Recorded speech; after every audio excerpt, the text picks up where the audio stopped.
नाही ज्यावर चक्र पाणी वाहे अनंत भोवती वाहे निळावंग त्याचे पाय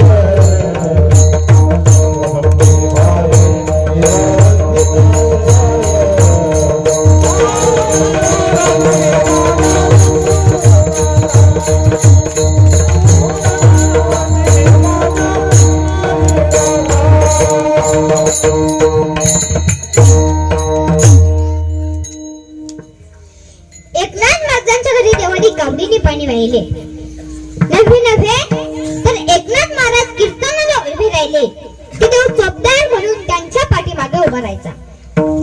देव संतांची सर्व कामे करतो. मला सांगा, माझ्या कीर्तनात एवढ्या माणसं बसल्यात, तुमच्या मालकाने तुम्हाला कधी बादलीवर पाणी दिलं आहे का? सांगा, दिलं आहे का? तर नाही.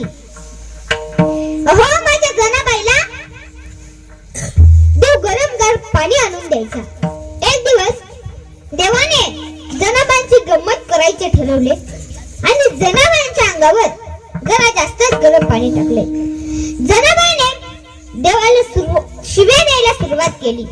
अरे विट्या विट्या मूळ मायेच्या कारट्या, अरे विट्या विट्या मूळ मायेच्या कारट्या, तुझी नांदणी झाली गती सावित्री तुळजानी, तुझं गेलं मड तुला पाहुणी काय तुझं गेलं मड तुला पाहुणी काय उभी राहुणी अंगणी, उभी राहुणी अंगणी.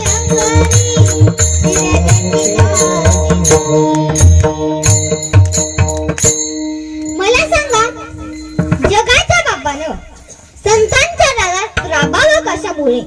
तर फक्त नम्रपणा असलेल्या या संतांच्या ठिकाणामुळे. नम्र झाला होता तेने कोंडिले अनंता.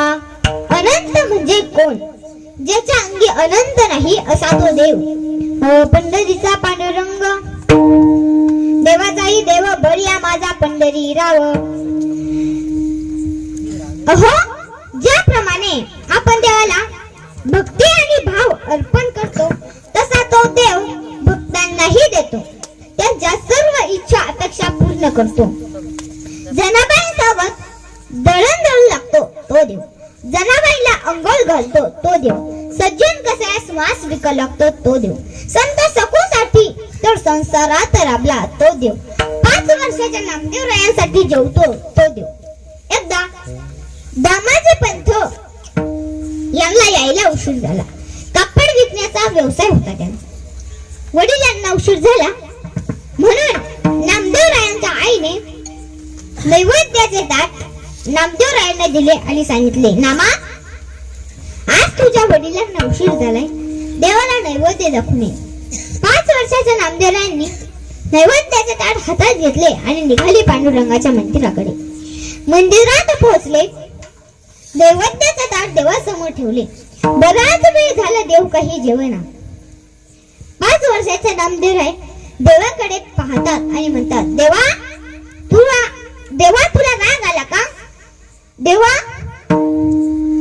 रोज माझे वडील येतात तेव्हा जेवतो आणि आज मी आलोय तर जेवत नाही. देवा, तुला राग आला का?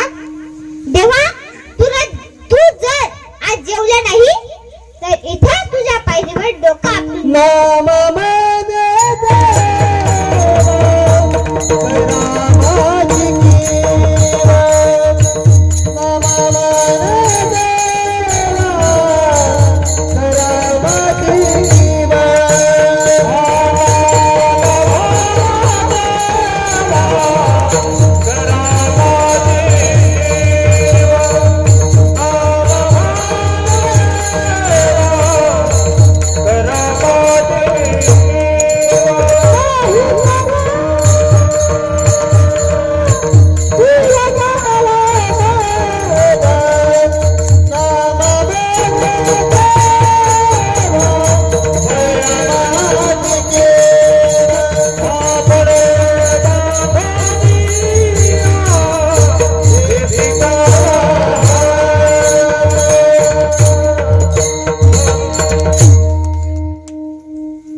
नामदेवराय म्हणतात, म्हणतात देवा तू जर आज जेवला नाही तर इथं तुझ्या पायरीवर डोकं आपटून जीव देईल.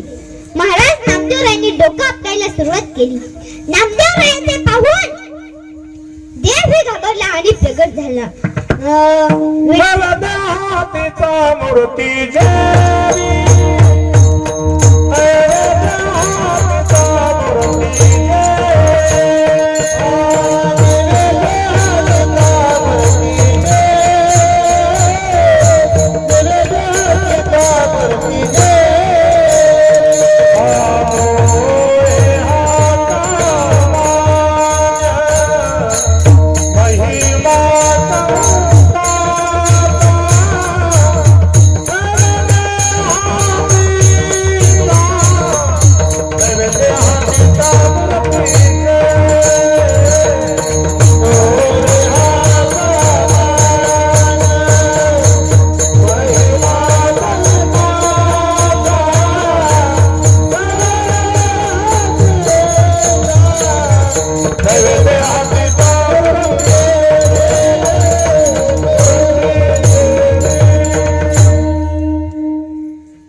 विठ्ठलाची मूर्ती चला चला जेवू लागली नाम्या संगे.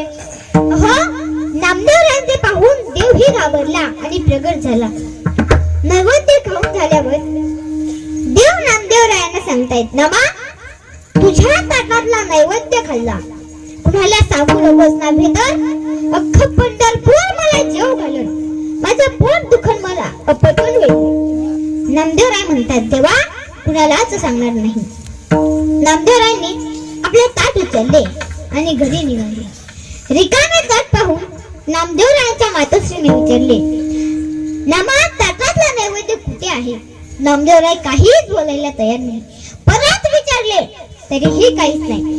नामदेवरायांच्या आईला राग आला आणि त्या नामदेवरायांवर मारायला लावल्या. मारू नको आई नाही दिले कोणा संगीत असे सगळा नारा म्हणे.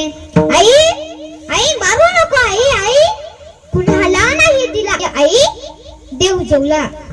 तेवढ्यात दामाजी पंत तिथे आले. त्यांनी विचारलं काही नाही. त्यावेळेस गोनाई माता सांगताय नामदेवाला देवाला नैवेद्य दाखवायला सांगितलं तर रिकामा ताट घेऊन घरी आला आणि म्हणतोय देव जेवला.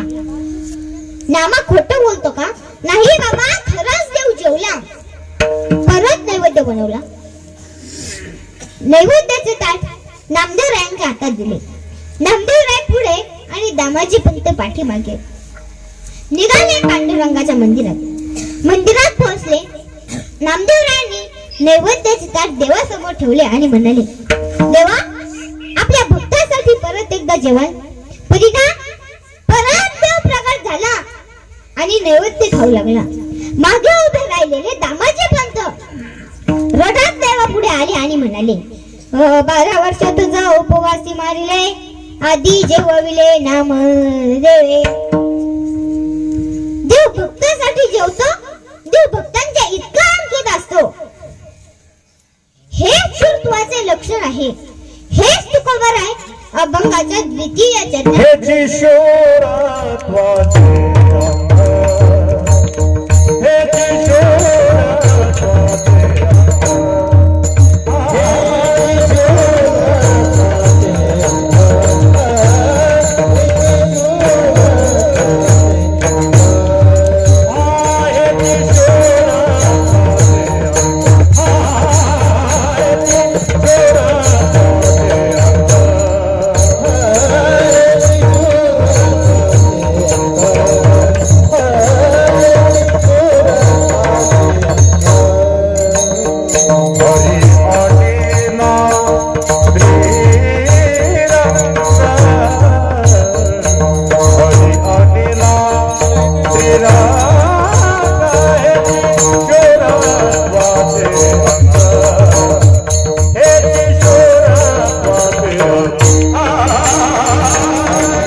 त्वाचे अंग हरी अनिला श्रीरंग